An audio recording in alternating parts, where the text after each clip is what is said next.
Ekki starter. Nej, men jag gör det nu. Störste ved.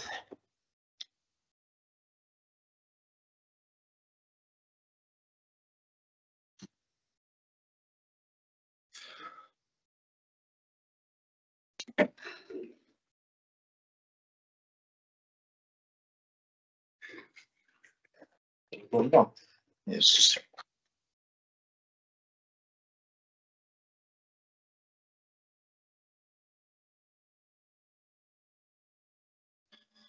Góðan dag. Í dag þriðjudagurinn 28. janúar 2025. Settur fundur í bæjarstjórn Akraneskaupstaðar. Eftirtaldir bæjarfulltrúar eru mættir til fundar. Það eru Einar Brandsson, Ragnar B. Sæmundsson, Þórður Guðjónsson, Kristinn Hallur Sveinsson, Líf Ási Skarstad, Guðmundur Ingþór Guðjónsson, Jónína Margrét Sigmundsdóttir, Sædís Alexía Sigurmundsdóttir og Valgarður L. Jónsson sem hér talar og gegni embætti forseta bæjarstjórnar. Þá sitja fundinn einnig þeir Haraldur Benediktsson, bæjarstjóri og Steinar Dagur Adolfsson, sviðsstjóri stjórnsýslu og fjármálasviðs og sér Steinar ritun fundargerðar. Áður en við göngum til dagskrár þá ætla ég að bera hérna upp dagskrárbreytingartillögu en hérna í dagskrárliði númer 8 sem mál númer 24.027 fundargerðir Orkuveitu Reykjavíkur og í dagskrárliði númer 9 máls númer 24.028 fundargerðir stjórnar Sambands íslenskra sveitarfélaga. Báðir þessir liðir fela í sér framlagningu fundargerða. Í þeim eru villur, nýrra fundargerða er að vænta. En með vísan til þess þá legg ég til að þessir tveir dagskrárliðir verði felldir brott úr dagskránni og þeir komi fyrir á næsta fundi bæjarstjórnar. Og ég bið þá samþykkja þessa dagskrárbreytingar til að gefa merki. Samþykkt með öllum atkvæðum. Þá förum við í fyrsta fundarlið, ásnúmer 2411 193, tilboðsgögn miðbæjarreitur, Suðurgata 57, Suðurgata 47, Skólabraut 24. Bæjarráð samþykkti á fundi sínum þann 16. janúar síðastliðinn fyrirliggjandi aðferðafræði vegna fyrirhugaðs útboðs vegna Suðurgötu númer 57, 47, 47A og Skólabrautar númer 24 og vísaði málinu til bæjarstjórnar til endanlegrar ákvörðunar. Og orðið laust þennan dagskrárlið. Það fulltrúi Sædís Alexía Sigurmundsdóttir, gjörðu svo vel.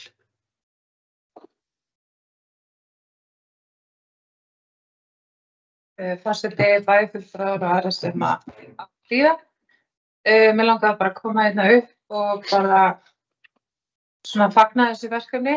Því að ánægði við séum búin að ljúka þessum útboðsgögnum sem að hér liggja fyrir til samþykktar. Við höfum aðeins verið með náttúrulega inn í umræðinni skipulags- og umhverfisráði og ég er bara mjög ánægð með það sem að við lögum að slá upp með og okkur í dag og kannski bara ágætt að inn frá því að við séum þarna að horfa á tækifæri til uppbyggingar og svæði sem okkur dýrmætt og hefur verið mikið til umræðu hjá okkur þar sem að við viljum stuðla að eflingu miðbæjarsvæðisins hjá okkur, tengingu við Akratorg og hvernig við getum séð mannlíf og verslanir blómstra á þessu svæði því að það er hagsmunamál sem við höfum alveg rætt í þessum hópi hér. Þannig að mér langaði eiginlega bara að koma upp og fagna þessu og rosalega gott líka að sjá tengingu við þetta verkefni út frá þeirri stefnumörkun sem við verið í tengslu við heildarstefnu Akraneskaupstaðar. Þetta tikkar vel við aukandi mannlíf og menningu í okkar bæjarfélagi.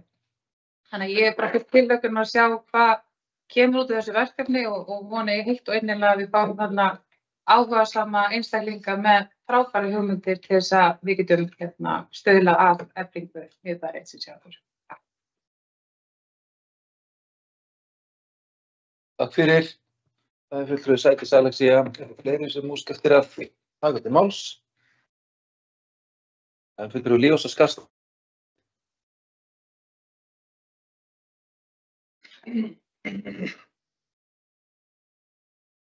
Forseti, bæjarfulltrúar og aðrir sem á hlýra. Bara að koma upp og taka undir orð kollega míns bæjarfulltrúar Sædísar Alexíu að fagna þessu að þetta sé loksins komið í gang. Ég er mikill unnandi miðbæjarins okkar og hef lengi horft á það að við þurfum að gera betur í málum þar.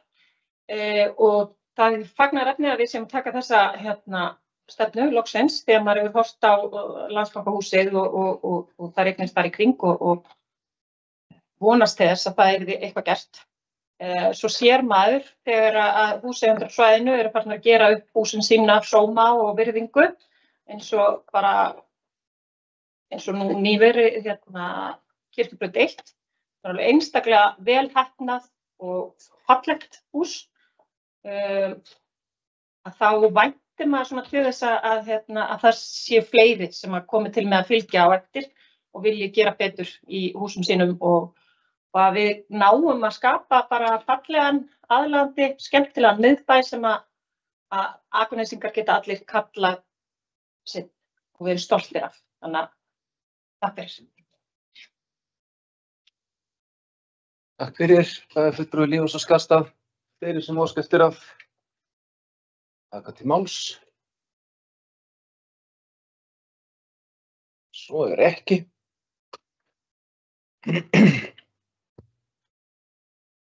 Þá bið ég þá sem að samþykkja fyrirliggjandi útboðsgögn vegna byggingarreits sem tekur til lóðan á Suðurgötu nr. 57, Suðurgötu 47, Suðurgötu 47A og Skólabrautar 24. Það gerur svo vel að gefa verk. Samþykkt með 9 atkvæðum. Við förum í annan fundarlið, málsnúmer 2412, 147, reglur 2025. Afsláttur af fasteignagjöldum til elli- og örorkulífeyrisþega. Bæjarráð samþykkti á fundi sínum þann 19. desember reglur akranskostnaðar afslátt af fasteignagjöldum eldri borgara og öryrkja á árinu 2025 og vísaði þeim til bæjarstjórnar til endanlegrar ákvörðunar. Og orðið er laust þetta mál. Það óskar enginn eftir að taka til máls. Og biður þá sem að samþykkja umræddar reglur að gjöra svo vel að gefa merki.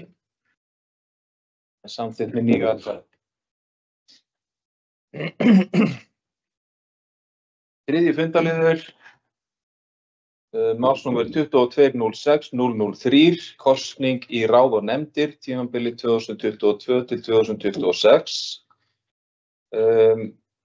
Það er von á Líf Lárusdóttur, bæjarfulltrúa, aftur til setu í bæjarstjórn. Hún tekur sæti að 9 eftir barneignarleyfi. Frá 1. febrúar. Og við þurfum að ganga frá því hér. Þannig að áður en að ég fer í atkvæðagreiðslu, þá er nú rétt að gefa orðið laust ef ykkur vill. Bæjarfulltrúi Þórður Guðjónsson, gjörðu svo vel.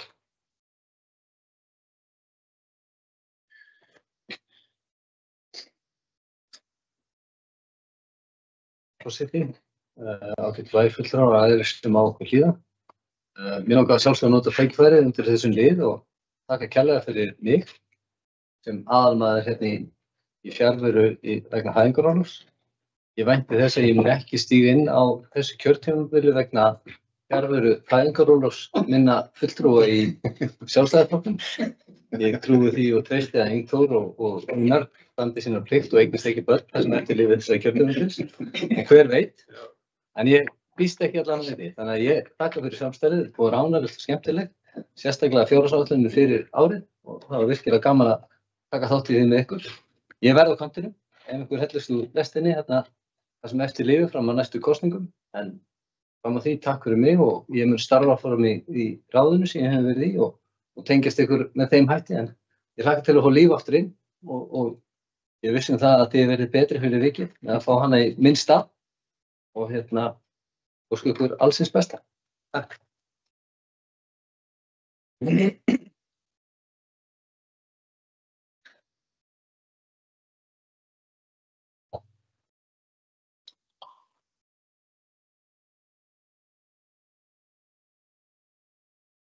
Áður en að ég bregst við, þá skulum við klára formsatriði sem atkvæðagreiðslan, bara svo þetta sé alveg á hreinu. Tillagan sem sagt sú að Líf Lárusdóttir tekur sæti að nýju í bæjarstjórn, Þórður Guðjónsson tekur sæti sem varabæjarfulltrúi og skipan þessi gildir frá 31. janúar 2025. Þessi samþykja gjörsóðlega gefamerki. Það samþykkt með 9 atkvæðum. Og þá ætla ég að fá að segja bæjarfulltrúi Þórður Guðjónsson, kæra þakkir fyrir samstarfið á þessum tíma sem þú komst inn og leystir málin af mikilli fagmennsku og yfirvegun eins og þér einum með lagið. Það er bara kæra þakkir fyrir samstarfið. Og þetta því ekki lokið vegna þess að þú veist auðvitað varabæjarfulltrúi áfram. Þá önnur tillaga sem sú að Líf Lárusdóttir tekur sæti að nýju í bæjarráði og þá við embætti formanns bæjarráðs. Einar bæjarfulltrúi tekur sæti sem varamaður í bæjarráði í stað Guðmundar Ingþórs Guðjónssonar sem víkur úr sæti sínu sem varamaður í bæjarráði. Þessi samþykkja, og þessi skipan ráðsins gildi frá 31. janúar. Þessi samþykkja þetta gjörsóðlega gefamerki. Það er samþykkt með 9 atkvæðum. Þá förum við í 4. fundarlið, málsnúmer 25.01.002, fundargerð bæjarráðs árinu 2025. Hér er lögð fram fundargerð bæjarráðs númer 3584, fundið sig fram fór það 16. janúar. Og orðið er laust fundargerð bæjarráðs. Bæjarfulltrúi Ragnar B. Sæmundsson, gjörðu svo vel.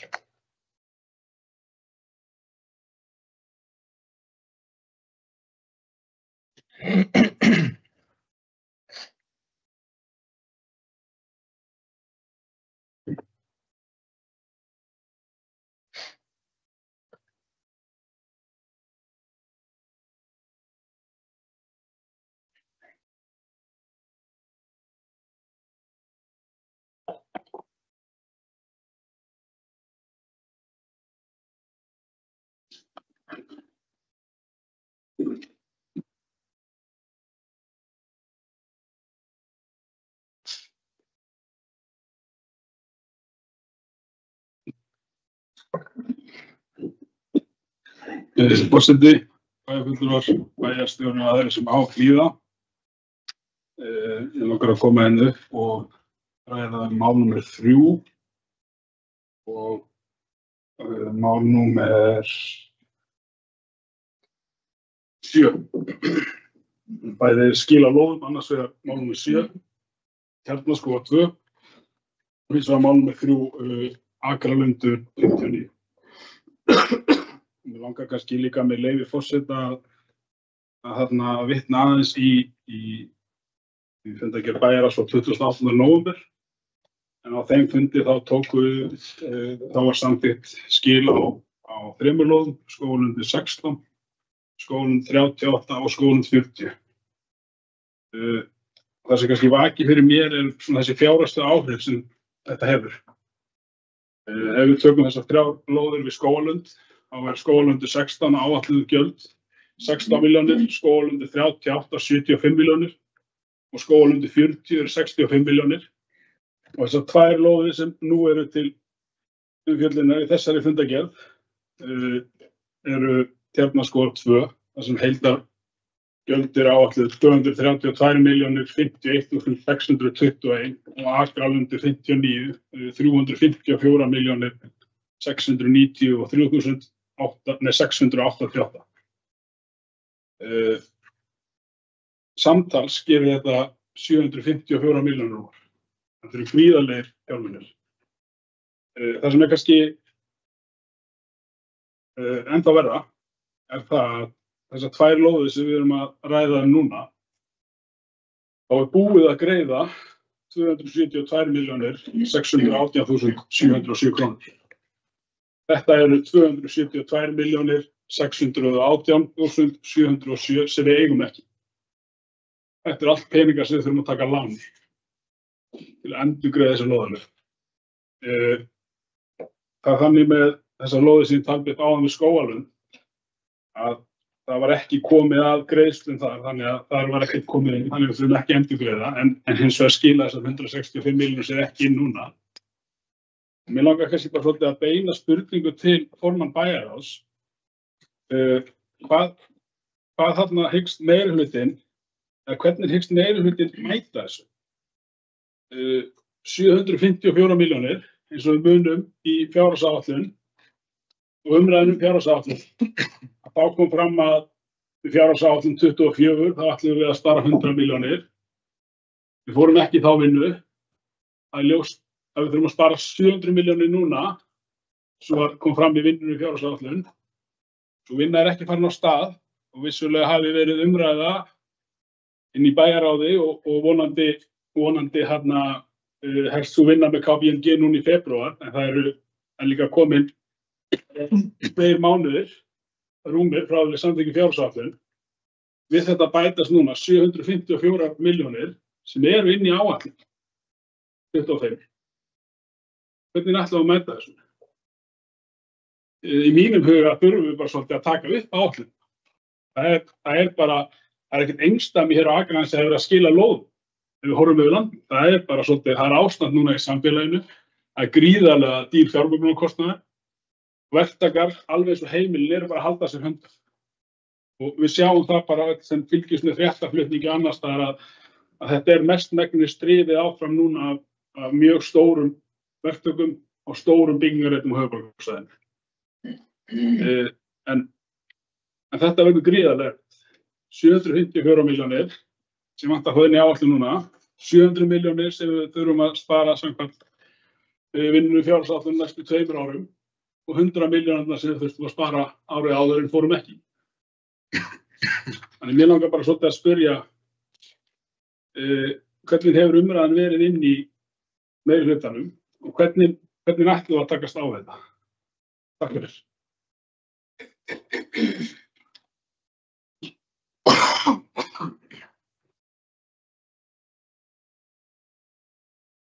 Takk fyrir, fulltrúi Ragnar B. Sæmundsson og orðið er laust.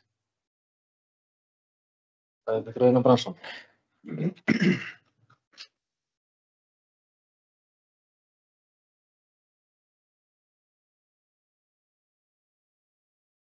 Forseti ágætu bæjarfulltrúar.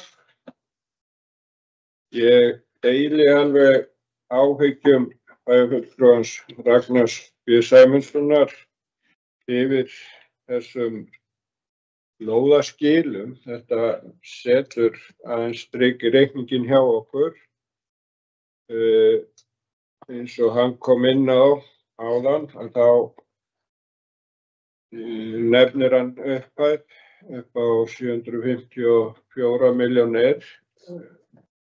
Í rauninni eru reglur okkar þannig að hvað varðar að minnsta kosti Akralund 59 þá ber okkur í rauninni ekki skylda til þess að endurgreiða þau gatnagjöld sem þó þar eru komin. Þannig að en við munum ganga til viðtals við lóðarhafann og finna út úr því. Hvað varðar þær tekjur sem við þá hugsanlega erum að verða af og þá þær breytingar sem að hefur í för með sér á fjárhagsáætlunum okkar, munum við að sjálfsögðu taka samtalið og eins og bæjarfulltrúinn kom inn á að þá að fara á stað ákveðið verkefni hjá okkur og þar gefst tækifæri til þess að kryfja þetta og ef okkur sýnist það verða þannig að áhrifin séu það mikil, til dæmis á fjárhagsáætlunina fyrir 2025 og að þá náttúrulega bregðust við því, en við skulum sjá hvernig þetta mun líta út hjá okkur. Við skulum ekki alveg fara í svartnætti, því að við erum að vinna í að koma lóðum út. Það rétt að það hefur verið svona minni eftirspurn og menn hafa verið að skilin lóðum, en það samt sem áður ákveðin samtöl í gangi sem að hugsanlega gera það að þessi tala verði ekki eins og hún kemur út úr þessu samlagningu hjá bæjarfulltrúanum. Takk fyrir.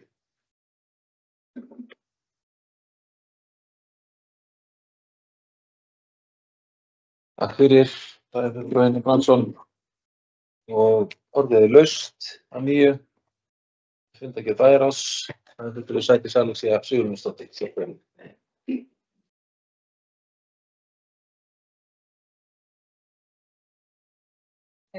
Forseti bæjarfulltrúar Águr Hlíða.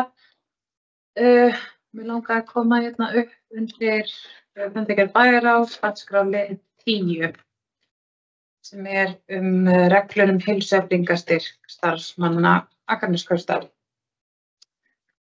Kannski fyrsta spurningin mín þetta ekki, einhver breyting að þessi stað á þessum reglum? Við erum að samþykkja nýja reglur sem eru dagsettar eftir þeim gögnum sem ég fann núna 2025, 16. janúar, og hvort þetta séu reglur sem að koma til umfjöllunar og samþykktar hér inni, þannig að við getum kannski efnislega rætt innihald styrksins og hvernig við erum að sníða þessa styrki. Persónulega hef ég ákveðna skoðun á þeim. Áður en ég fer að lýsa því yfir hér, þá vil ég bara fá að hreint hvort að þetta sé ekki reglur sem ætti að koma hingað inn til okkar til samþykktar og umfjöllunar.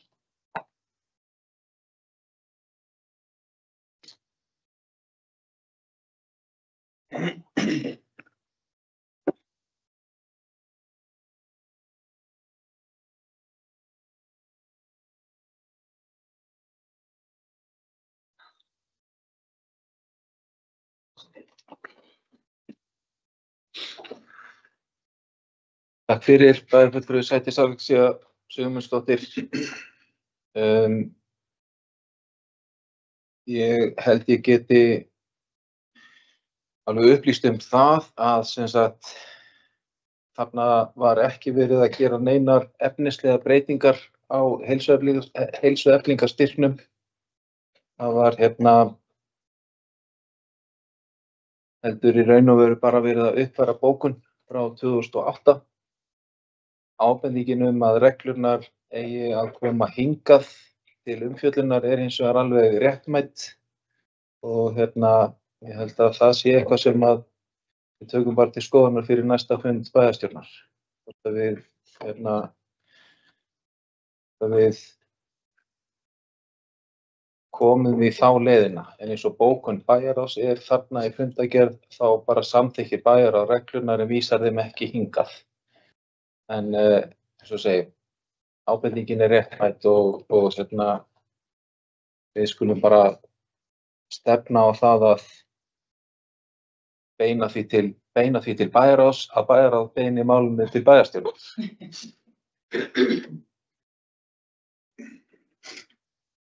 Fleiri sem óska eftir að, bæjarfulltrúi Sædís Alexía, gjörðu svo vel.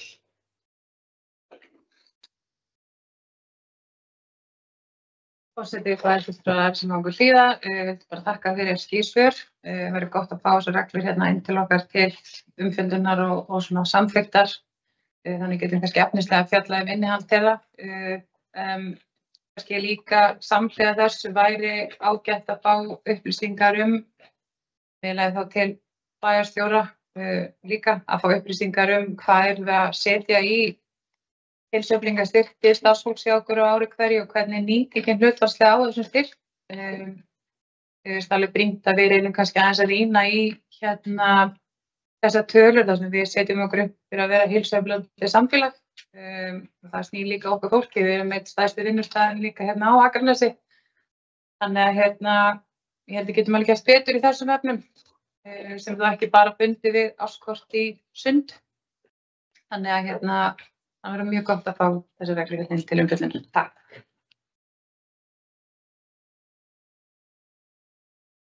Takk fyrir þetta. Fulltrúi Sædís Alexía.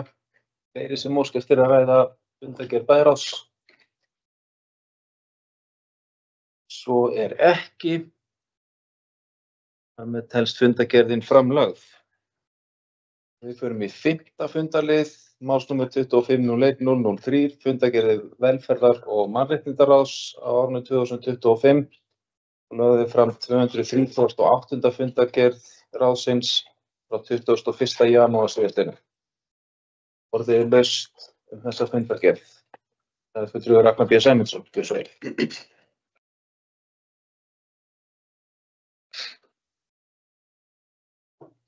Forseti, bæjarfulltrúar aðra sem á hlýða. Við ræðum hér fundargerð bæjarráðs númer 238. Ég langar að koma aðeins inn á velferðarráðs, mannréttindaráðs, aflögin. Mér langar að koma aðeins inn á mál númer 1. Brú Hásis, Skógarlundur 40, stofnframlag vegna íbúðakerfa 2023. Með leyfi forseta þá langar mig að lesa bókun ráðsins. Velferðar- og mannréttindaráð lýsir miklum vonbrigðum með þá stöðu sem uppi í verkefninu og ekkert hefur staðist að þeim áætlunum sem verktakinn hefur kynnt á fyrri fundum ráðsins. Ljóst þykir að þessi staða mun valda enn frekari töfum á nauðsynlegri húsnæðisuppbyggingu og þjónustu við fatlað fólk á Akranesi. Nú höfum við áður tekið þetta verkefni og ég held að öllum sé ljóst í bæjarstjórn hvaða skoðanir ég hef á þessu verkefni á fyrstu stigum. Mér langar kannski bara svolítið að spyrja formann ráðsins út í þessa bókun hver staðan á verkefninu og hver eru bara næstu skref? Takk fyrir. Takk fyrir. Fulltrúi Ragnar B. Sæmundsson. Orðið laust. Fulltrúi Kristinn Helgi Sveinsson.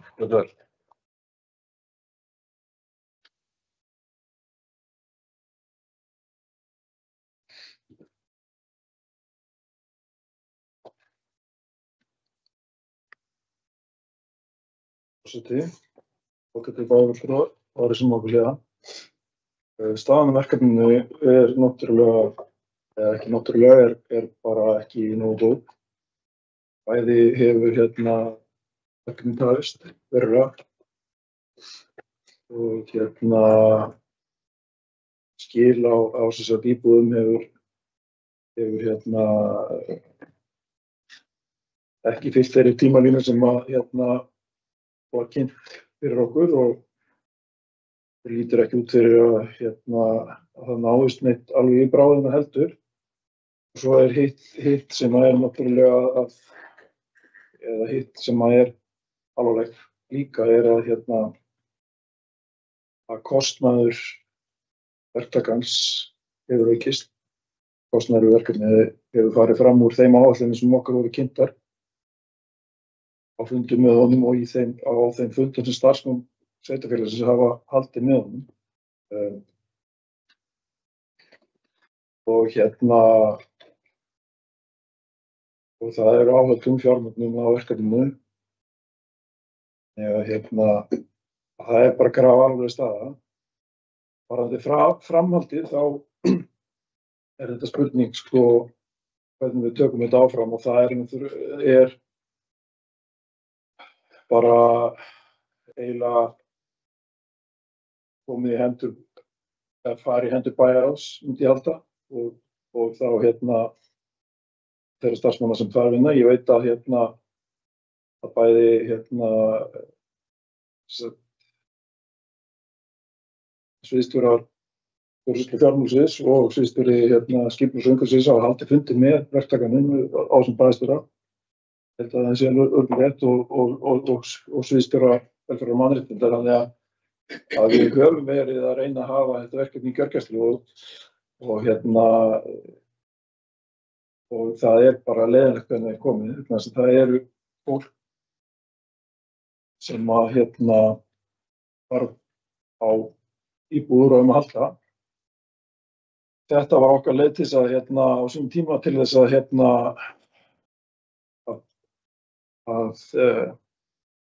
auka íbúðarúrræði fyrir fatlað fólk var að fara í samstarf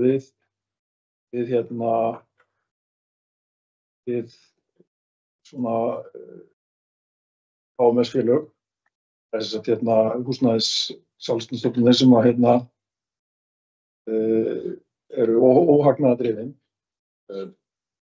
Á sínum tíma þegar þetta verkefni fer af stað þá svo sem er ekkert sem að segja manni kannski að þetta geti farið svona og en með tímanum hefur það orðið ljóst og sérstaklega ljóst þess að sami aðili reisti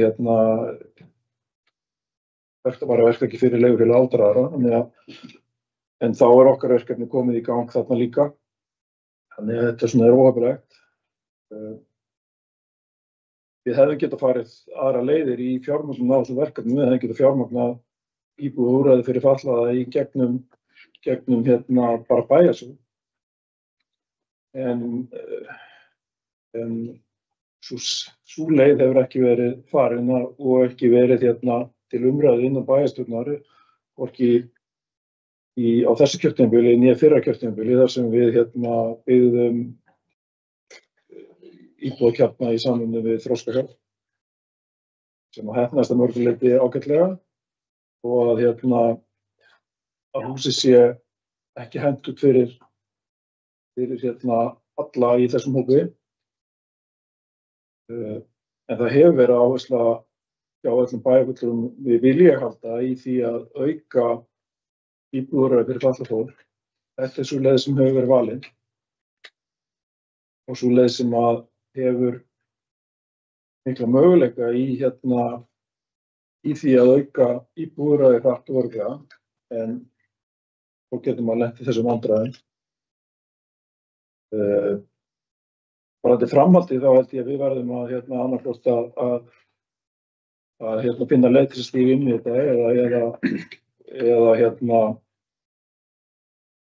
tryggja þá fjármögnun sem þarf. Önnur leið gæti verið að tryggja aðra lóð fyrir annan kjarna og byrja hefja undirbúning hans annarkvort á okkar kostnaði eða þá með samstarfsaðila sem að hefur kannski, hvað maður að segja, sterkari fjárhag og lengri sögu í að reka óhagnaðardrifin og er þá í þeirri starfsemi búin að vera lengur.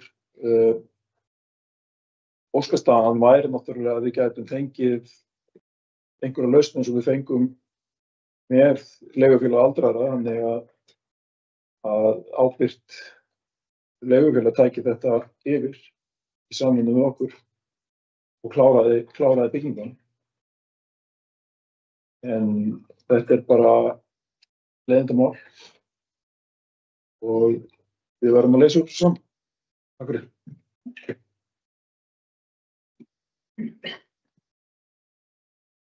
Takk fyrir. Fulltrúi Kristinn Andri Sveinsson, bæjarstjóri Haraldur Benediktsson, farðu til svör.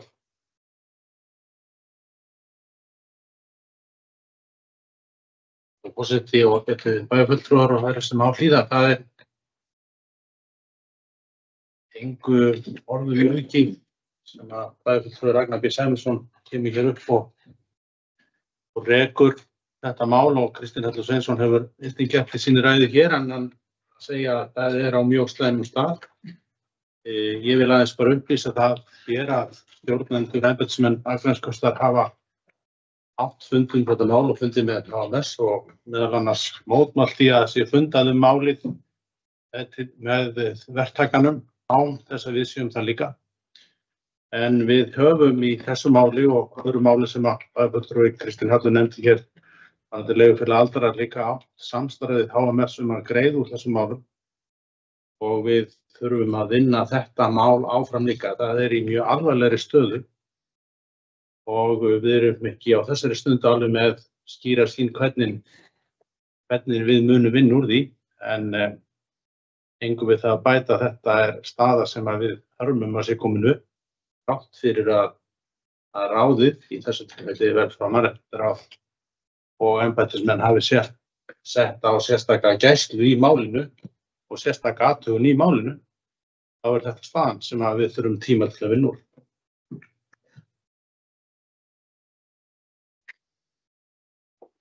Takk fyrir, bæjarstjóri. Fleiri sem óska eftir að ræða. Já, það er bæjarfulltrúi Ragnar B. Sæmundsson. Gjörðu svo vel. Það er sem að líða. Það byrjaði að þakka hérna bæjarfulltrúa Kristín Halla Sveinsinni og bæjarstjóra Harald Benediktssyni fyrir að skýra þessa mynd aðeins betur fyrir okkur. Það er algjörlega nýjar upplýsingar fyrir mér að það sé búið að flagga því að það þurfi frekar innspýtingu fjármagns í verkefnið. Og það hlýtur þá að gilda jafnt okkur eins og HMS eða er búið að flagga í þar. Fundur velferðar- og mannréttindaráðs fór fram 21. janúar. Brú ásins var líka til umræðu á fundi bæjarráðs sem fór fram 16. að minni ósk, þá var þetta mál tekið inn, en þar kom þessu upplýsingar ekki fram, þannig að ég geri bara ráð fyrir það. Þannig að í millitíðinni hafi þessu verið flaggað við bæinn og það er bara mjög alvarlegt. Mér finnst í raun og veru, eins og ég hef áður bara farið yfir, allt við þetta mál bara mjög einkennilegt. Núna standast engar tímalínur. Húsið er ekki húsið sem samþykkt eða var rætt í upphafi. Það er verið að byggja allt annað hús sem var talað í upphafi. Ég sé hvergi það neitt inn í fundargerðum velferðar- og mannréttindaráðs eða fundargerðum skipulags- og umhverfisráðs og veit ekki til þess að það hefur haft aðra viðkomu hérna hjá bænum en bara hjá byggingarfulltrúa. Byggingarfulltrúi hefur náttúrulega bara það hlutverk að yfirfara teikningar og annað.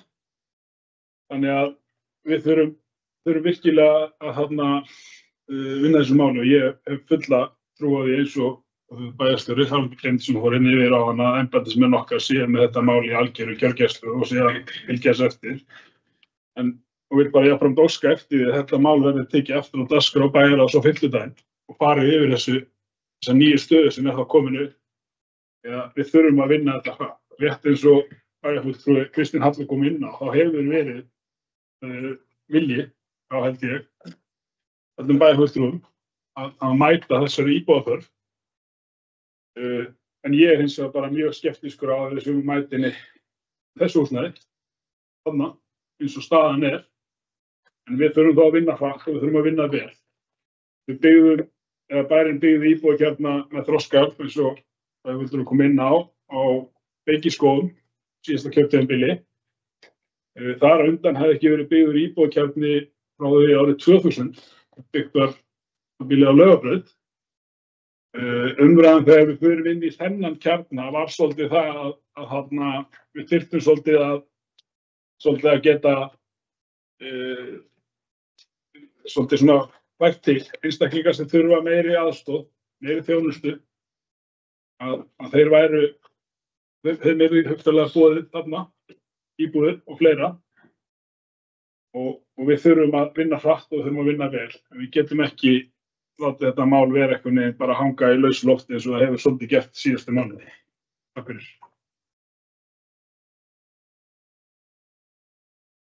Takk fyrir, bæjarfulltrúi Ragnar B. Sæmundsson. Fleiri sem óska eftir að ræða. Bæjarfulltrúi Kristín Halla Sveinsson. Svo vel.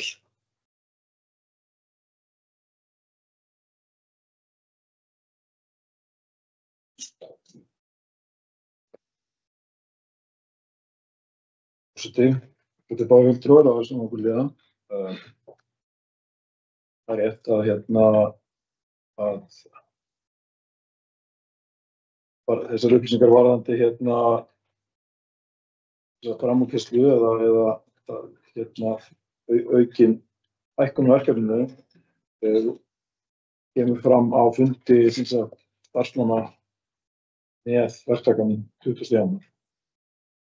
Og það fer þá væntanlega bara inn á fund bæjarráðs, sú fundargerð þessi vinnufundar. Við áttum bókaðan fund með verktakanum þarna á þessum fundi, en hann mætti ekki, hann var forfallaðist. Að það sem ég er að vitna í er fundur starfsmann bæjarins með verktakanum. Við þurfum bara að vinna rætt í þessu máli og það er alveg rétt að staðan er grafalvarleg. En mér langaði kannski að minnast á fyrst ég kom með lið í fundargerðinni sem er liður 4 saman á Skaga, sem er var verkefni sem að fjármagnaði í byrjunar af svona COVID greiðslum, peningar sem fóru úr ríkinu sem framlag til í COVID til þess að auka og styrkja félagsstarf hjá fötluðu fólki. Þetta voru peningar sem við síðan bærinn voru settir í verkefnið í fjárhagsáætlun 2024 á kostnað bæjarins því að framlag ríkisins hætti. Á gerð síðustu fjárhagsáætlunar þá fengust ekki framlög í þetta verkefni inn í fjárhagsáætlun. En við á þessum fundi ræddum það að við myndum reyna að finna þessu verkefni eða þá því verkefni að félagsstarfi við fatlað fólk fundið farvegur bara innan starfsemi sem á vegum bæjarins þegar og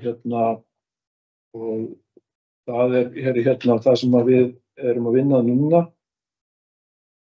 Og ég vona bara að aðrir bæjarfulltrúar og sjái hann hafi þá sýn að kannski félagsstarf fatlaðra eigi bara heima með öðru félagsstarfi og sé skipulagt þá kannski frekar en vera átaksverkefni innan velferðar- og mannréttindaráðs heldur sé bara hluti af þá í starfi sem fer gegnum skólafrísindasvið. Og hugsanlega væri hægt að virkja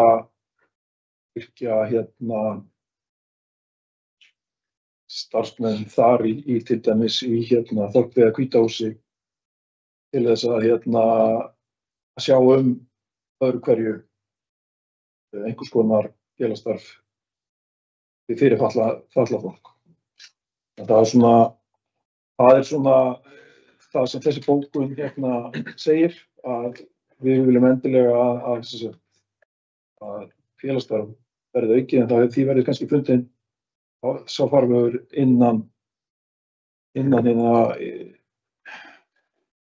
þeirra starfsemi sem við erum að reka hvort sem en ekki þetta sé svona átaksverkefni sem við erum kannski að kaupa til verktaka.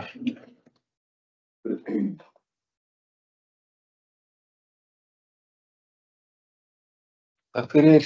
Fulltrúi Kristinn Hallur Sveinsson. Fulltrúi Lífhúsins Skarðsland, gjörðu svo vel.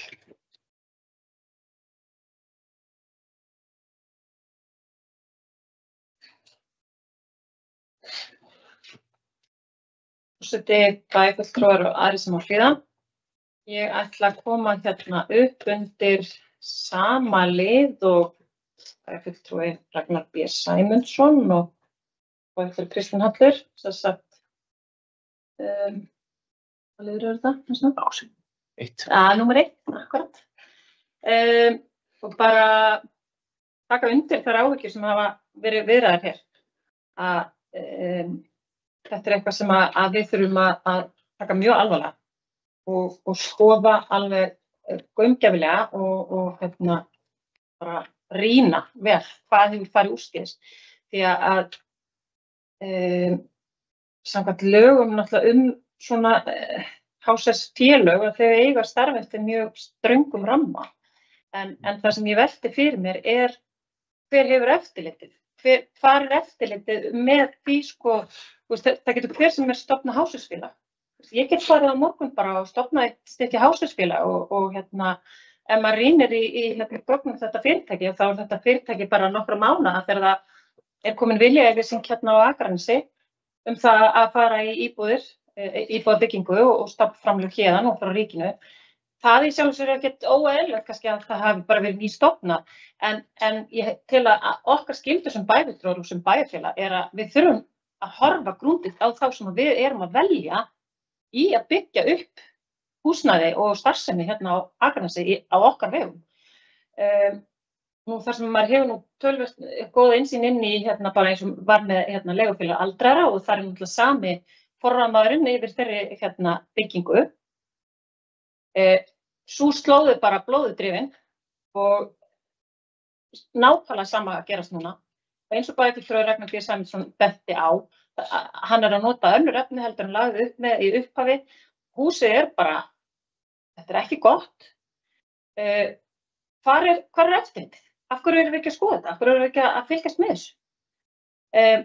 Ég persónulega myndi ekki vilja bjóða okkar veikasta hópi upp á að fara inn í þetta hús og búa þarna.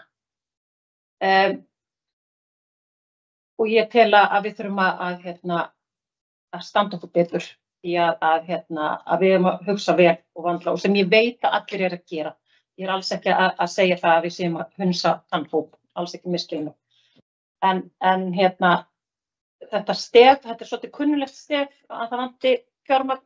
Þessi verktaki hefur sagt það áður, sagði það með leigufélag aldraðra að vantar fjármagn. Þetta er eitthvað sem við þurfum líka að bara skoða hvað er okkar eftirlit með þeirra bókhaldi. Við hljótum að geta fengið að sjá eitthvað verkbókhald. Já, ég held að þetta sé bara tækifæri fyrir okkur til að skerpa á verkarsreglum. Það kemur að þessum stofnframlögum og þegar við erum að úthluta stofnframlögum og að við þurfum að gera bara betur þar og ég tel að við getum gert mikið betur og við bara lærum á þessu. Takk fyrir. Takk fyrir. Bæjarfulltrúi Lífeyrissjóðskasta, bæjarfulltrúi Kristín Hallur Sveinsson.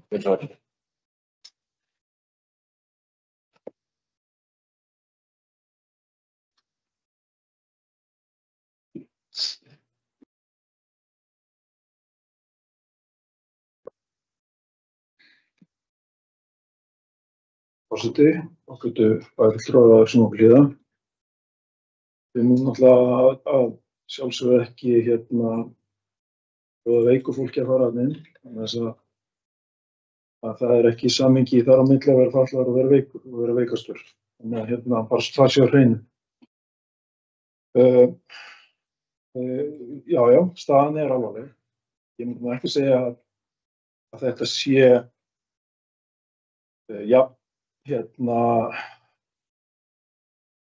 erfitt mál og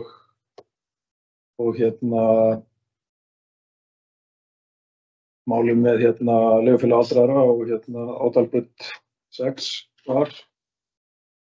Við höfum haft betri fengið betri upplýsingar og talið okkur vera að fá réttar upplýsingar á því tím sem við höfum fengið en síðan hefur maður kannski ekki alveg fulla stjórn á því. Sumt af þessum hækkunum er komið til vegna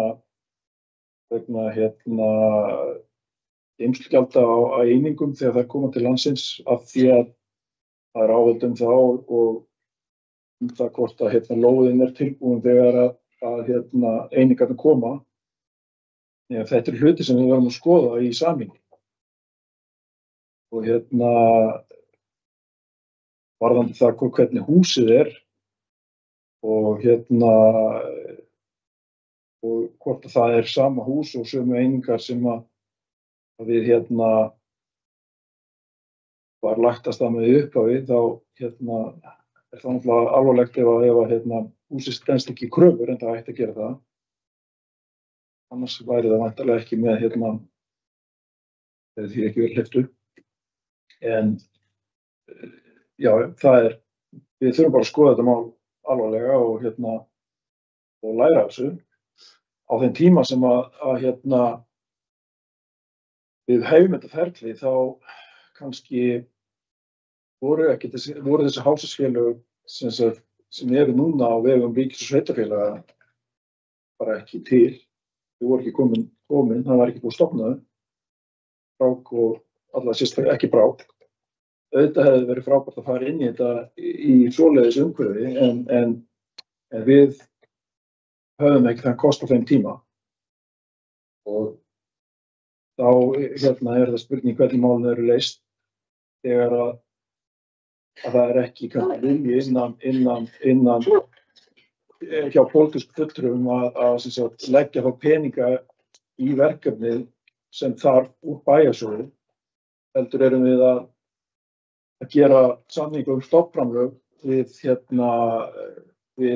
hásasfélög. Við höfum gert það góðum árangri gegnum tíðina. Við erum með mjög gott samstarf við Brynju Hússjóð og líka við Brák.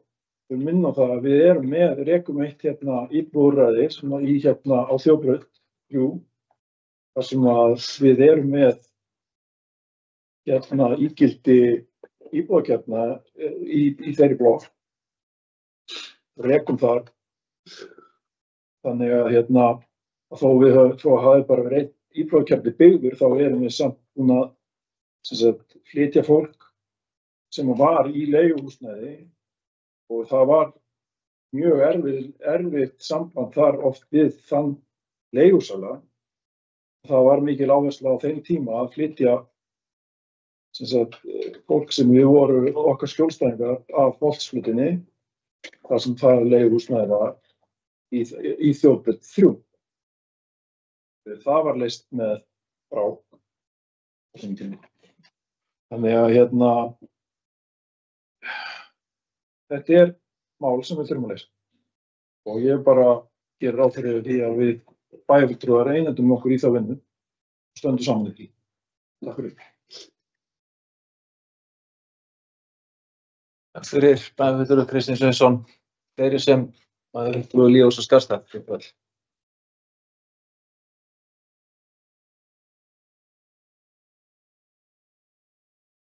Forseti, bæjarfulltrúar og aðrir sem að bíða. Og byrjaði að biðja bæjarfulltrúa Kristín Hall afsökunar ef hún hafi haldið það að ég hafi kallað allt fatlað fólk veik. Það var alls ekki mín meining. Ég var nú meina í veikri stöðu. Þegar kemur að Brák íbúðafélagi, eða leigufélagi, þá það reyndar stofnaður 2022. Þannig að það stofnað nánast ári á undan brú hásins. Þannig að það ekki alveg rétt. Ég sit í fulltrúaráði Brákar og þar hefur verið mikil umræða kaup Brákar á íbúðum þessum sem að leigufélag aldrara skildi eftir sig. Bæði jákvæðar og neikvæðar. Þetta hefur styrkt stoðum undir rekstur félagsins, svo munar. Því að áður en að þessi kaup voru gerð var rekstur félagsins ekki sjálfbær og átti langt í land með að verða sjálfbær. Þannig að kaupin á þessum íbúðum gerðu félaginu kleift að í rauninni vaxa og dafna eins og það á að gera. Það hefur ekki getað gert að hinga til. Félagi búið að starfa síðan 2022, hefur verið í miklum vandræðum og rekstrarvanda sem að, eins og ég sagði, þessi kaup í rauninni bara hjálpar til við. Það var mikil andstaða á meðal margra sem eru í stofnaðilar í Brák að við skildum vera að kaupa íbúðir á höfuðborgarsvæðinu. Því að Brák er náttúrulega stofnað sem leigufélag sko út á landi og ætla til þess að styrkja grunn fyrir leigufélög út á landi en ekki í Reykjavík. Þannig ég skil vel þær áhyggjur. En það voru svo sem allir sammála um það þegar að þessar skýringar komu að kaupin á þessum íbúðum hefði einungis verið sko, mögulegar með því að kaupa allar íbúðunar. Það var ekki hægt að bara velja úr, bara kaupa hérna á Akranesi. Brák er mjög flott félag og ég myndi allan daginn bara vilja sjá þessa þjónustu sem við erum að fara að bjóða upp á innan og veggja Brákar. Hjá félagi sem er gott stöndugt og er að verða það og sem er að fullu í eigu sveitarfélaganna. En ekki bara einhver stúta út í bæ sem við vitum ekki neitt. Takk. Fyrir Ljós og Skarðstað og næstur á mælendaskrá er Ragnar B. Sæmundsson, bæjarfulltrúi. Gjörðu vel.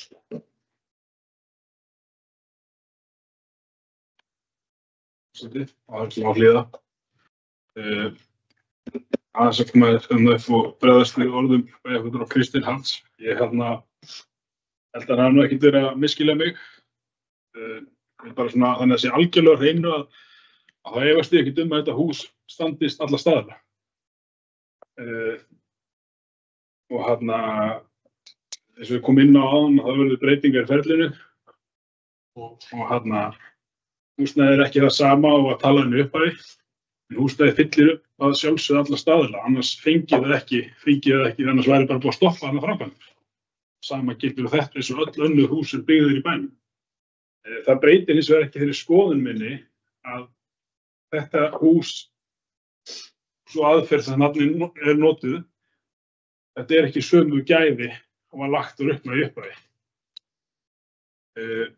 Og mér finnst það bara vera svolítið alvarlegt mál.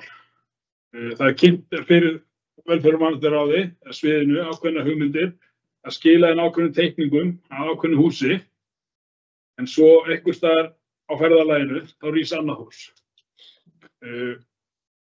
Og ég, allavega eftir upplýsingu sem ég hef, þá var þessi byggingamáti mun ódýrari en það sem kynnt var fyrir sviðinu á sínum tíma. Þannig það er eftir að vera svigrúm. Það er rétt sem bæjarfulltrúi kom inn á að byggingarverktakinn hefur flaggað kostnaði við gámaleigu, þess að gatnagerðin var ekki klár. En í þeim minnisblöðum sem liggja til grundvallar þá er bara í september, þá kemur fram að inn í áætlunni er óviss útgjöld sem öllu líkindum mæta því. Mér finnst þetta verkefni og Dalbraut 6 bara mjög áþekk. Þegar húsið var að rísa á Dalbraut 6 þá byrjuðu strax að höfnast út óveðrisk. Og þau bara stækkuðu og stækkuðu. Við vorum einhvern veginn ásamt HMS alltaf að elta, einbetti því að tryggja þeim íbúðum sem þar voru að fara inn. Margir hverjir búin að segja upp sínum leigusamningum, þar sem þeir voru annars staðar, missa íbúðir, bjuggu inn á ættingjum og vinum eða bara voru ekki með húsnæði. Tryggja þessu fólki öruggt húsnæði. Og vandamáli alltaf einhvern veginn stækkar og stækkar. Það er svolítið það sem ég hræðist í þessu. Nú er verið að reisa húsið, það er byrjað að flagga. Og auðvitað er þeir skjólstæðingar okkar sem þarna ætla að fara inn, það er líka byggjast upp ákveðnar og gríðarlegar væntingar hjá þeim. Ég hafði bara ákveðnar væntingar þegar við fórum á stað, svo allir aðrir held ég, við værum bara að byggja mjög vandað hús. Húsið myndi bara taka vel utan þessu skjólstæðinga, mæta öllum þeirra þörfum og ég efast ekkert að hönnun sé slík, en húsnæðið og einhvern veginn verkefnið og þetta að bara við höfum sporin Dalbraut 6 bara hræða svolítið, að ég held að við séum bara að sigla svolítið út í skurð, erum að keyra út í skurð það ég frekar að segja. Ég er bara, eins og ég áður kom inn á, ég er bara mjög skeptískur á þetta. En aftur, þú veist, ég bara treysti okkar embættismönnum fyllilega til þess að fylgja þessu eftir. Ég held að við höfum lært gríðarlega mikið af Dalbraut 6 lært bara svolítið þar á bara kerfið, hvernig þetta virkar, hvaða skyldur eru settar á okkur. Alveg eins og bæjarfulltrúi Kristinn Halli kom inn á áðan, þá höfum við verið í samstarfi við meðal annars Bjarg. Það er bara félag sem er allt upp á borðum. Við höfum ekkert komin eitt upp á. Við höfum verið við Brynju, húsi og Brynju. Það er stofnframlög, það er bara sama. Við höfum verið við Brák og við höfum verið við þessu stóru félög, óhagnadrifnu félög. Og þetta hefur einhvern veginn bara, það hefur ekkert komið upp.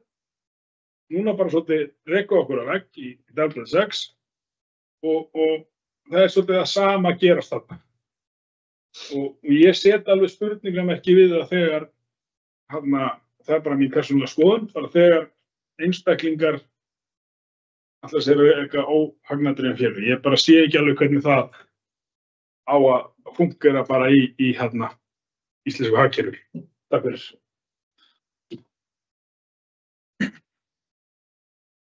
Takk fyrir, bæjarfulltrúi Ragnar B. Sæmundsson.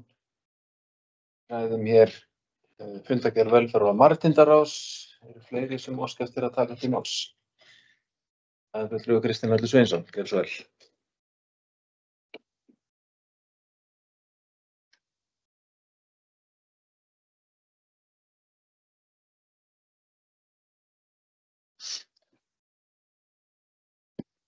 Forseti og getur bæjarfulltrúar, það er að sinna áhlýða. Ég bara þakka mjög góðar umræður hérna og bara ég deili alveg áhyggjum bæjarfulltrúar Ragnars B. Sæmundssonar og Líf Ási,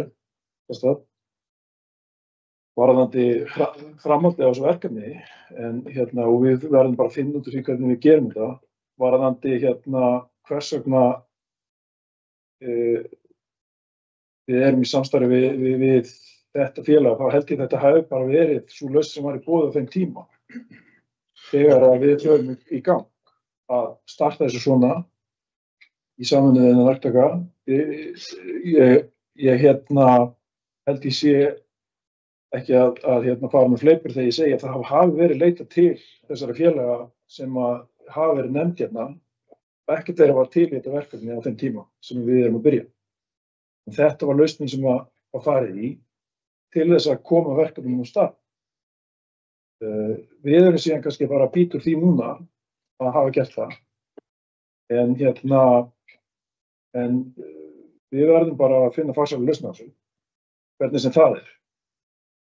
Og tryggja íbúðarúrræði fyrir okkar fólk. Okkur vantar mismunandi íbúðarúrræði fyrir mismunandi hópa á Akranesi og þetta verkefni átti að tryggja svolítið sérhæfðar íbúðir fyrir krefjandi meðal annars krefjandi einstaklinga. Þannig að við þurfum að leysa þessi mál. Takk fyrir.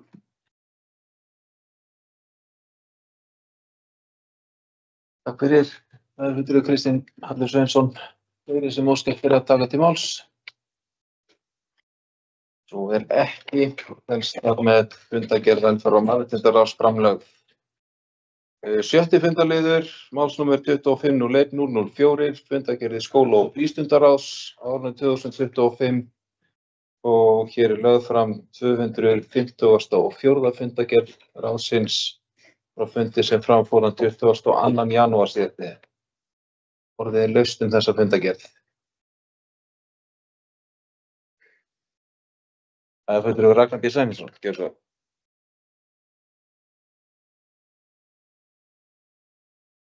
Forseti, bæjarfulltrúar bæjarstjóra aðeins sem áhlýða. Við ræðum hér fundargerði skóla- og frístundaráðs. Mér langar að koma hér upp undir máli númer 1. Frístundaheimili Akraneskausta framtíðarsitt. Hér er verið að setja upp drög að verk og tímaáætlun fyrir verkefnið. Ég langar svolítið bara að biðja formann ráðsins að koma og kannski bara að segja eitthvað svona aðeins frá þessu. Ég hef ekki séð þetta áður, hvað er verið að ræða. Takk fyrir.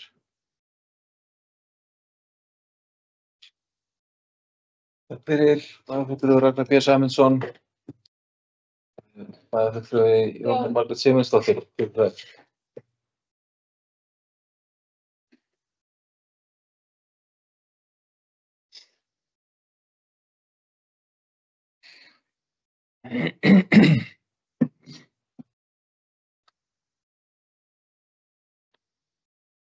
Forseti, bæjarfulltrúar og aðrir sem okkur hlýða.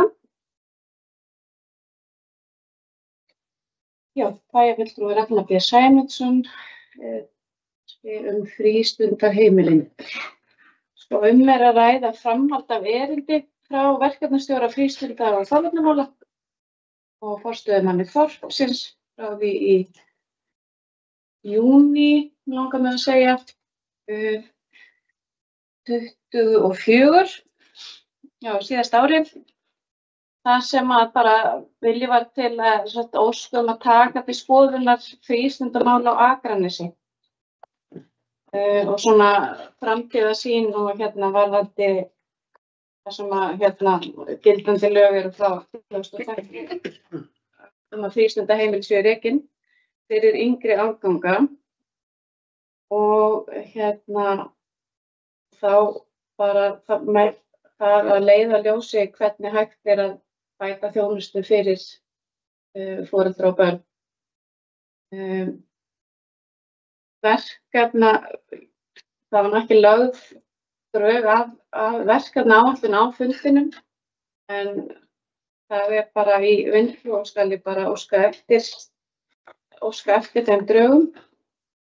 En eins og við erum með þetta í dag, að þá frístund rekin af grunnskólanum fyrir 1. og 2. bekk. Það ekki fyrir 3. til 4. bekk. Það rekin frístunda í þorpinu. Og þetta allt saman á skóladagtali. Þannig að við þurfum bara að skoða kosti þess og galla, hvernig hvort að væri heppilegt að frístundaheimilin séu rekin bara ein og sér, ekki undir grunnskólum. Þannig að það svona hægt að ég held að sé bara gott fyrir okkur að vita tækifæri og athuga hvort við getum ætt þessa þjónustu fyrir börn og fjölskyldur. En ég skal spyrja drög verkefnaáætlun. Hún var ekki til á fundinu. Kannski það bara eitthvað sem að þarf að skoða. Ég allavega minnist þess ekki að hafa sett drög að áætlun.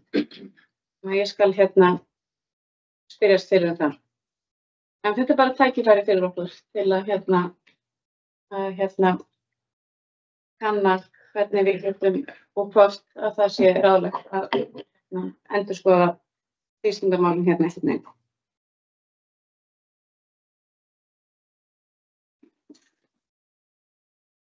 Takk fyrir bæjarfulltrúi Jóhanna Margrét Sigmundsdóttir, bæjarfulltrúi Lífs og Skaftstað, mælingaskrá, gjörðu svo vel.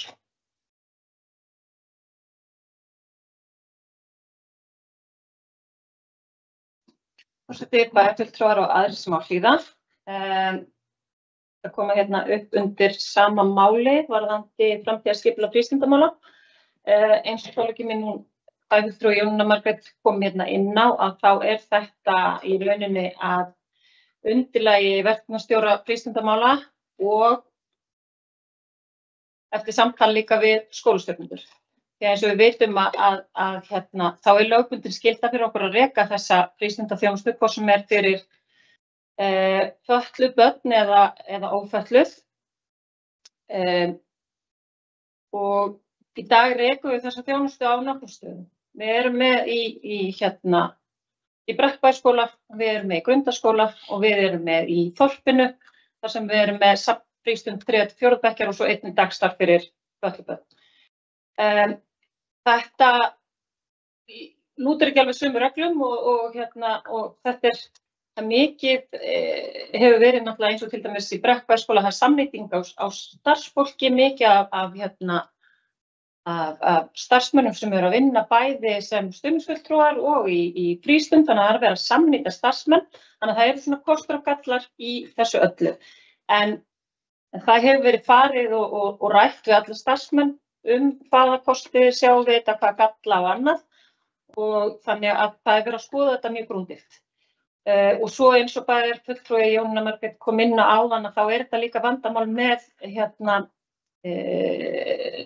skóladagatalið. Í dag náttúrulega frístundaheimili ekki á sumrin en þrátt fyrir það til dæmis að okkur ber skylda til þess að þjónusta fötluð börn. Við eigum að þjónusta þau í frístundastarfi og svo það að við erum með sem sagt, já eins og ég sagði, þetta í dag aðskilið á 3 stöðum en svo á sumrin þá erum við með þá starfar ekki við leiknámskeið í þorpinu og þar söfnum við öllum börnum saman bara í frístund. Þannig að þetta allavega tækifæri til þess að sjá hvað við getum gert betur og bara ég held að þetta sé bara mjög gott að taka upp þetta samtali en það var ekki verið að gera neina aðgerðar áætlun eða neitt svoleiðis. Þetta í rauninni bara í vinnslu. Þannig að takk fyrir.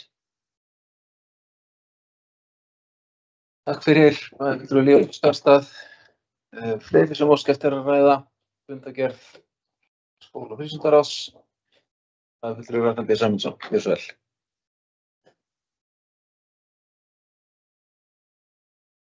Forseti bæjarfulltrúa sem á hlýða. Fyrir að þakka bæjarfulltrúanum Jónínu Margréti og Líf Skarstað. Það kannski svolítið skrítinn inngangur að skóla- og frístundar og setur upp drög að verk og tímaáætlun fyrir verkefnið ef það var aldrei nein drög að verk og tímaáætlun.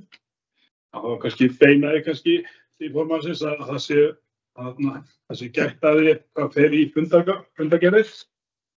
Það er svona smámál. Mér langaði líka bara að benda á í samhengi við þessa vinnu sem við vorum að ræða áðan og höfum rætt mikið bara þessa vinnu með KPMG og þessa yfirferð sem við ætlum okkur að fara í allar okkar stofnanir og annað að ég efast ekki að þarna séu líka tækifæri til þess að skoða vel. Þá er ég ekki að tala það að við ætlum að skerða þjónustu heldur bara hvernig við erum að ráðstafa fjármögnunina. Takk fyrir. Takk fyrir. Það er fulltrúi Ragnar B. Sæmundsson. Það er fulltrúi Þórður Guðjónsson.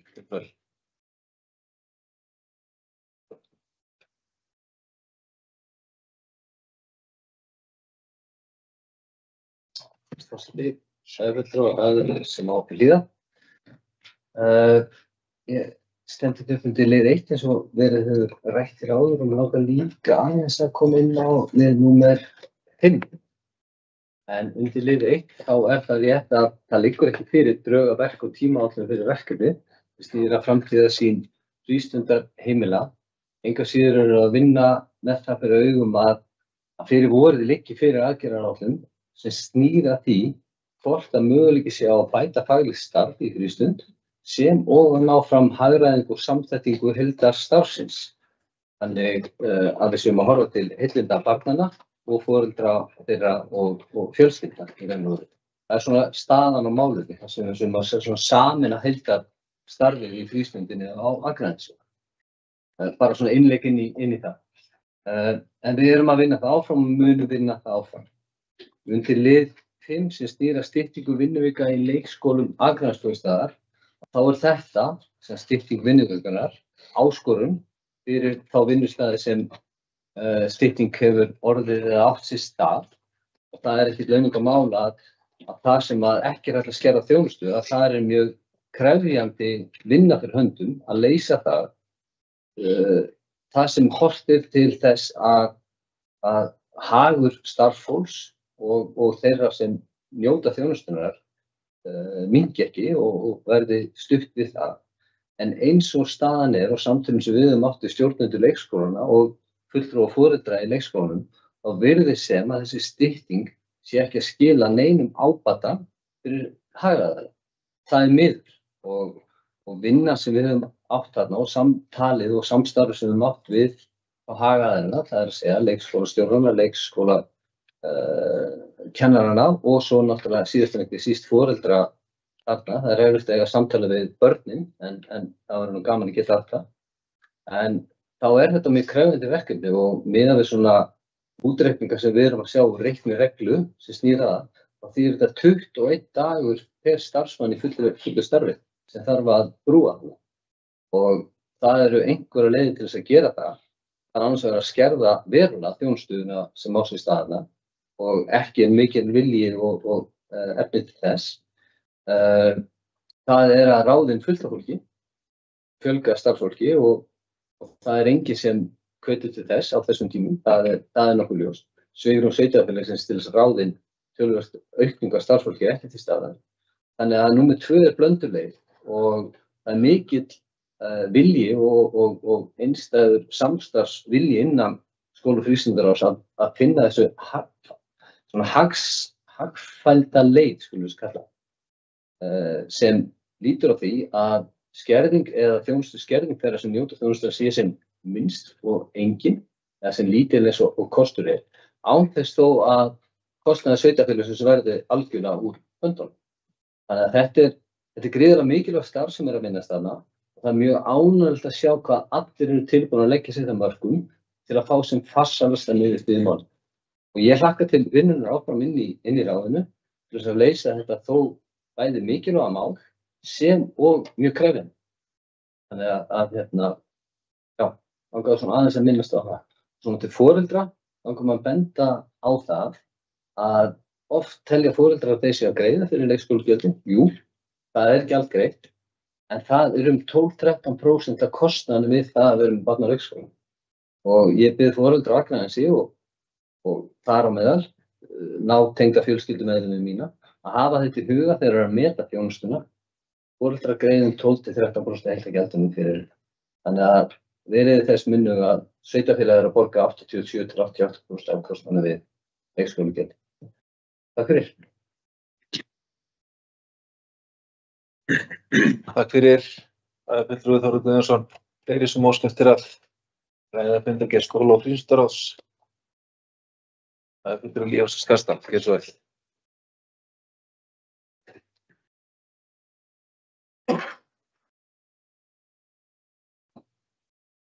Forseti, bæjarfulltrúar og aðrir sem á hlýða.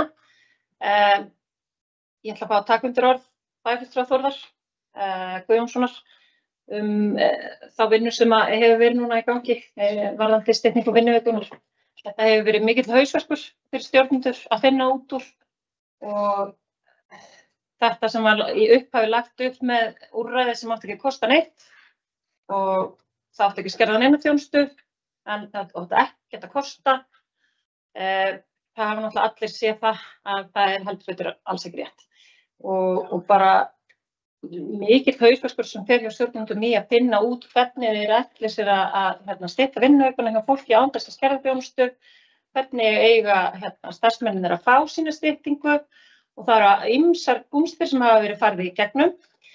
Við höfum átt nokkra fundi með leikskólastjórum og inn í skóla- og frístundaráði og eins og bæjarfulltrúi Þórður kom inn á að þá eru allir alveg einhuga að komast að farsælli niðurstöðu og sú leið sem að okkur hefur hugnast best er sú sem að bæjarfulltrúi Þórður kom inn á að nota blandaða leið. Því að það er svona það sem lítur best út að gera.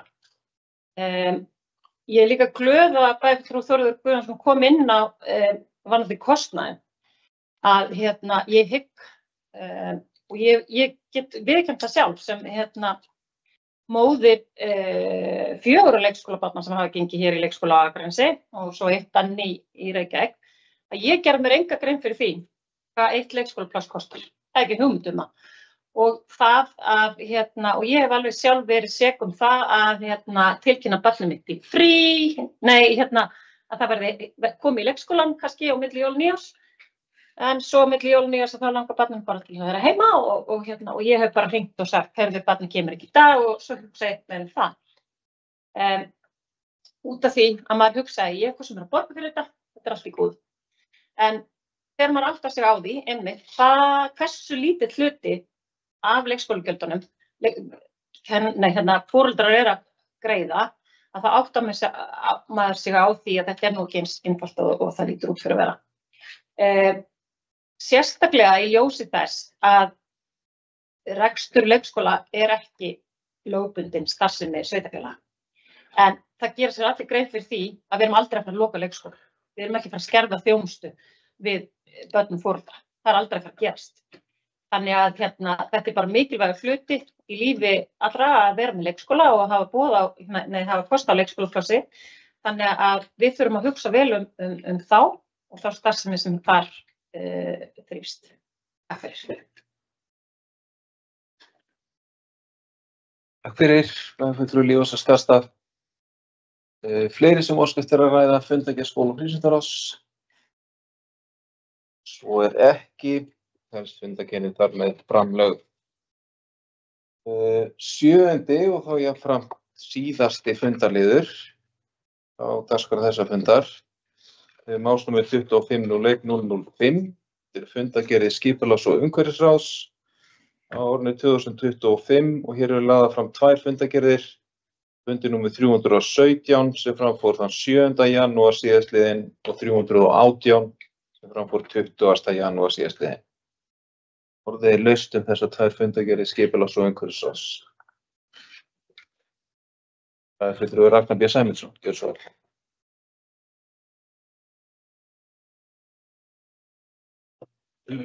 Forseti, bæjarfulltrúar bæjarstjóri Ari Már Hlíðar vera hér fundargerðir skipulags- og umhverfisráðs og mér langar að koma hérna upp undir mál númer 3, garðsláttur umhverfið á opnum svæðum, útboð 25. Langar eiginlega bara svolítið svona til að lýsa í furðu minni að þetta útboð sé ekki farið út. Við erum að renna inn í febrúar og samkvæmt þeim vorkökunum sem er núna í gildi, svo samningur sem nú er gildi, þá byrjar verktaki að slá í byrjun maí, þannig að tíminn hlýtur að fara að hlaupa frá okkur. Næsti fundur skipulags- og umhverfisráðs er 4. febrúar. Auglýstur útboðstími og eftirvinnsla og annað myndi áætla að vera allan 4-6 vikur, ef ekki 8 vikur. Þá erum við eiginlega bara komin inn í þann tíma sem verktakinn á að byrja. Og ef að nýr verktaki kemur af verkinu, þá hefur hann ekki mikinn tíma til þess að græja sig upp og undirbúa mannaráðningar og annað. En mér langar svolítið bara að spyrja formann skipulags- og umhverfisráðs, spyrja sætir að þetta útboð sé ekki farið út og hvort það sé eitthvað, já, bara hvað hafi komið upp á sem er þess valdandi að við erum ekki búin að bjóða út þetta verkefni.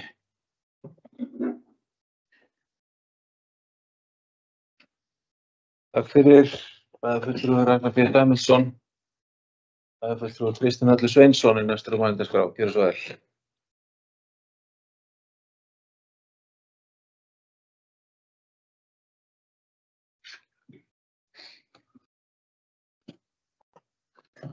Forseti, ágætu bæjarfulltrúar, Ari Már Hlíðar, ég er bara að tala um sama lið. Mér finnst þetta sem sagt, og með smá pælingar varðandi þetta hvort það hafi verið reiknað út, hvort það gæti hugsanlega verið ódýrara fyrir okkur að ráða starfsfólk í þetta sjálft en að bjóða þetta út. Miðað við þær tölur sem eru í þessum gögnum sem fylgja fundargátt, eða sem sagt er í fundargátt með fundargerð skipulags- og umhverfisráðs.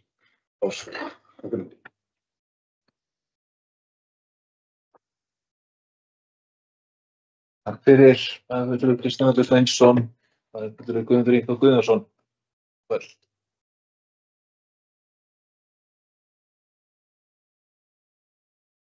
Forseti, bæjarfulltrúar, bæjarstjóri, fundarritari og aðrir ákveðna líða.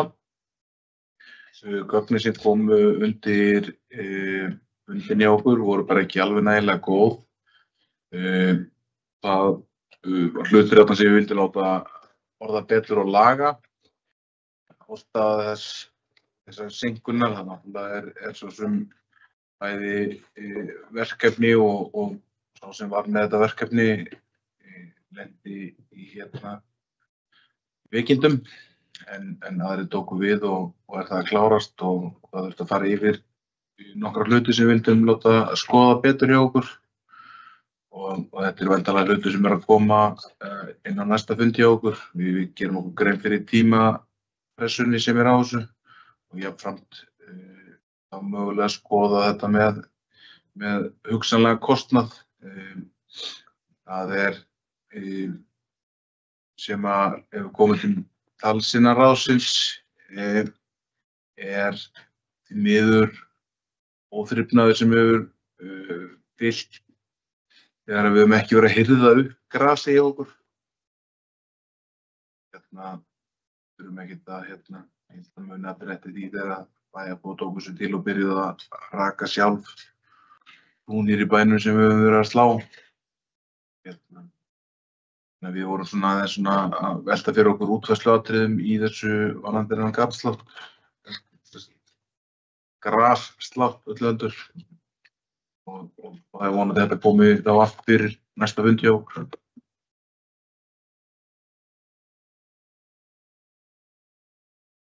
Takk fyrir, Guðmundur Ingvar Guðjónsson.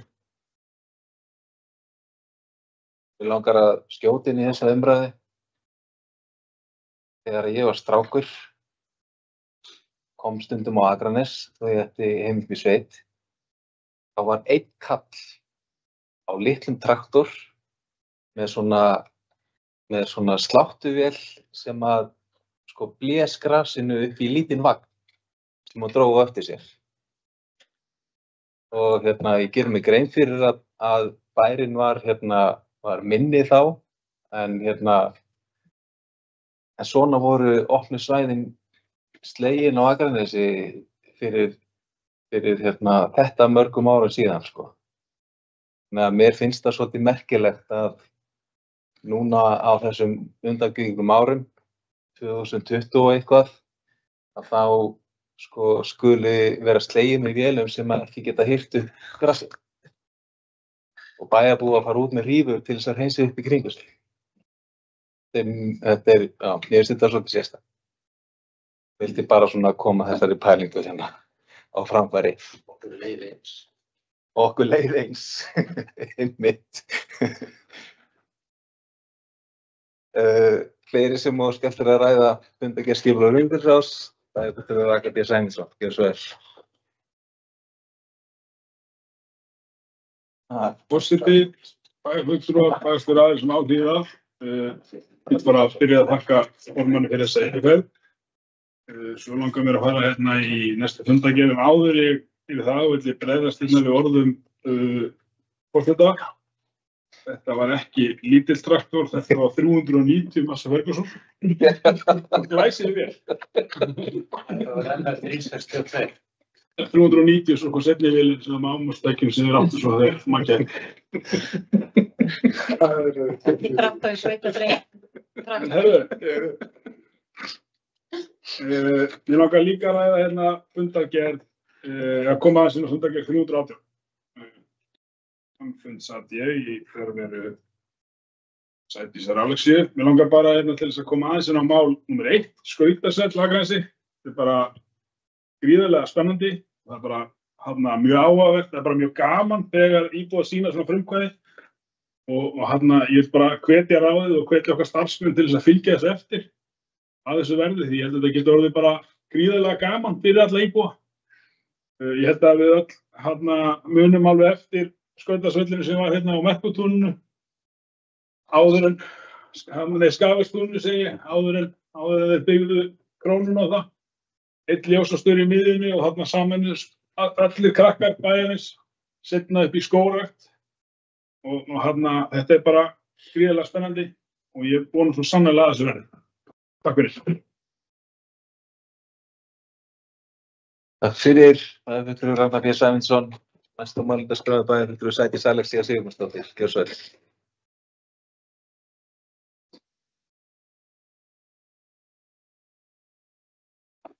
Forseti, bæjarfulltrúar aðeins hlýðan. Ég ætla að bara koma aðeins upp undir fundargerð umhverfisráðs frá 7. janúar. Undir dagskrárlið 3 varðandi grassláttinn.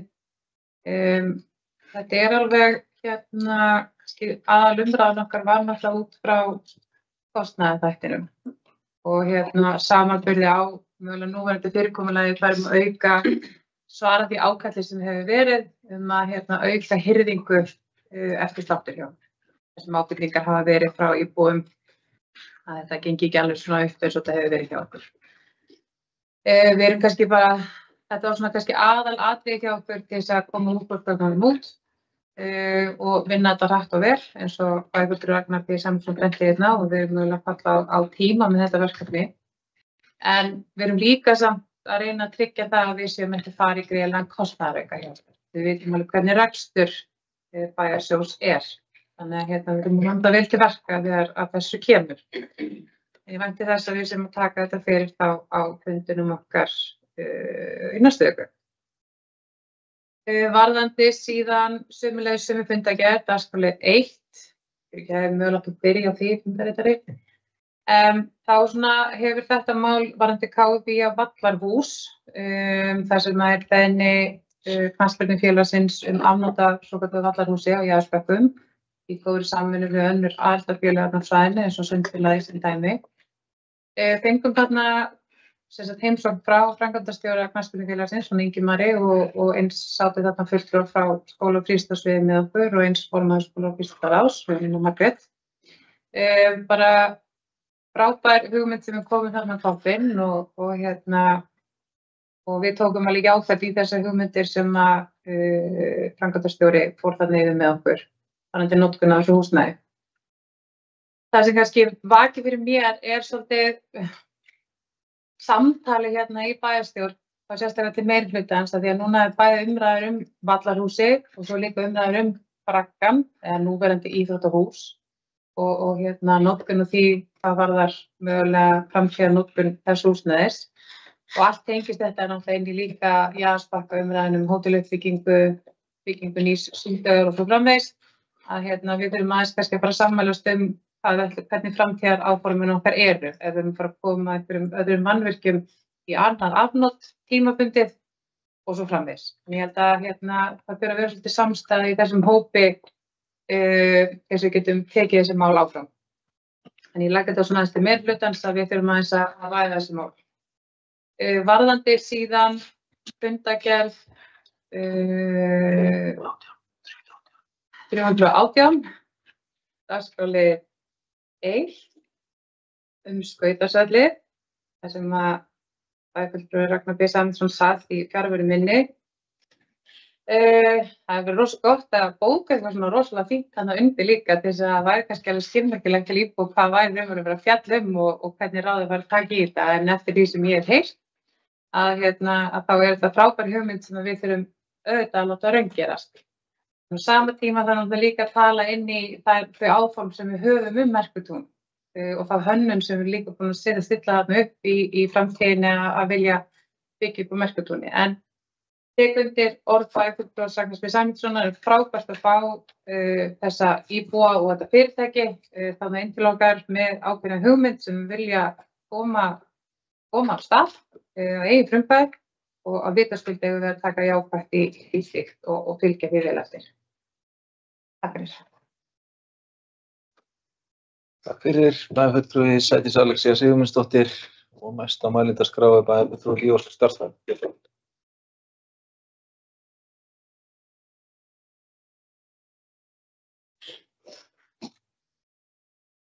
Forseti, bæjarfulltrúar og aðrir sem á hlýða.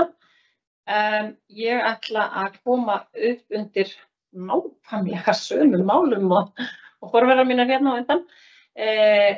Fyrst í fundargerð 317 varðandi grasláttinn. Ég deili áhyggjum þeirra sem hér hafa talað að hversu seint er verið að fara í þetta útboð. Ég er líka sammála bæjarfulltrúa Kristnihalli það að við ætlum að skoða kosti þessa að við værum með þessi verkefni á okkar herðum og ég meina nú er alltaf verið að það er sífellt erfiðara fyrir ungmennin okkar að fá vinnu á sumrin. Það gæti verið bara kjörutækifæri fyrir þá hugsa ég nú sérstaklega eldri krakkana sem að eru kannski búnir í framhaldsskóla bara miðjan maí og geta bara að byrja að vinna. Maður nú alltaf að slá oftar og oftar. Ég held að ég hef gert met bara, ég man ekki hvort það voru síðast ári eða árið þar á undan að slá fyrsta slátt 1. maí, þannig að á mínu húsi. Þannig að ég held að það sé eitthvað sem við þyrftum að skoða. Gæti verið bara uppbyggilegt og ég held að fljótlega verið sammála það að við viljum hafa bæinn okkar snyrtilegan og fallegan. Það hlýtur að vera bara eitthvað sem við öll viljum sjá. Og það manni finnst kannski ekki sérstaklega gaman þegar maður veitir þess að íbúar séu farnir út að raka. Og ég veit nú að bara í mínu nágrenni að það eru nú íbúar sem fara út bara og reyta upp á blómaböðum og laga til þar út af því þeim blöskar hversu seint það gengur hjá okkur. Það er eitthvað sem við þurfum að skoða. Svo ætla ég að fá að koma líka undir í fundargerð 318, lið 1 skautusvellir. Heyrðu þessa hugmynd fyrst í gær og ég vil bara fá að fagna því þegar svona hugmyndir koma og finnst algjörlega frábært þegar fólk tekur svona frumkvæði og kemur til okkar. Ég held að margir mættu taka þá sér til fyrirmyndar. Þarna er hugmynd sem að fæðist og þeir vilja sjá raungerast, koma með til okkar og vilja sjá að þetta fæðist í samstarfi við okkur og þá.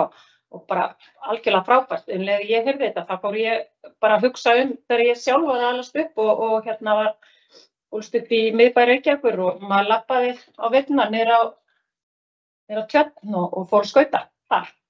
Maður var alltaf miklu skemmtilega heldur en að fara svo á skautasvelli í Laugardal sem að varð til þegar ég var unglingur. Það var miklu skemmtilega að fara bara niður á Reykjavík Tjörn.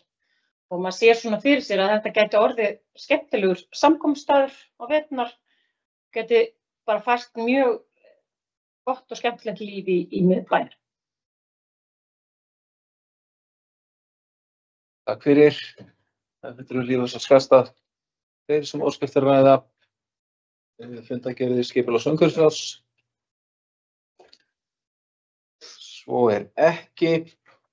Teljast þessar 2 fundargerðir ástýstar með framlagðar. Fleira ekki á dagskrá þessa bæjarstjórnarfundar. Ég þakka bæjarfulltrúum fyrir góðar og uppbyggjandi umræður á þessum fundi og segi þessum fundi slitið.